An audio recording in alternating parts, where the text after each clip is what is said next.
এবার গোপালগঞ্জে আওয়ামী লীগের নেতাকর্মীদের ডিম থেরাপি দিল বাংলাদেশ সেনাবাহিনী। এর আগে গতকাল গোপালগঞ্জে আওয়ামী লীগের মিছিল নিয়ে রাস্তায় বের হলে সেনাবাহিনীর সাথে আওয়ামী লীগের নেতাকর্মীদের তুমুল সংঘর্ষ হয়। এক পর্যায়ে আওয়ামী লীগের নেতাকর্মীরা সেনাবাহিনীর উপর আক্রমণ শুরু করে।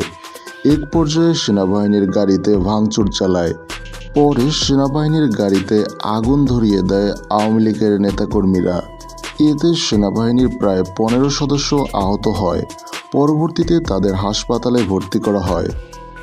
পরিস্থিতি মোকাবেলা করার জন্য সেনাপ্রধানের নির্দেশে যশোর ক্যান্টনমেন্ট থেকে অতিরিক্ত সেনা, সাজোয়াজান এবং ট্যাঙ্ক নিয়ে গোপালগঞ্জের উদ্দেশ্যে রওনা হয়। পরে রাতে চিরুনি অভিযানে আওয়ামী লীগের নেতাকর্মীদের ডিম থেরাপি দেয় বাংলাদেশ সেনাবাহিনী। এদিকে সংঘর্ষের সাথে যারাই জড়িত থাকবে তাদের উপযুক্ত শাস্তির আওতায় আনা হবে বলে জানান সেনাপ্রধান।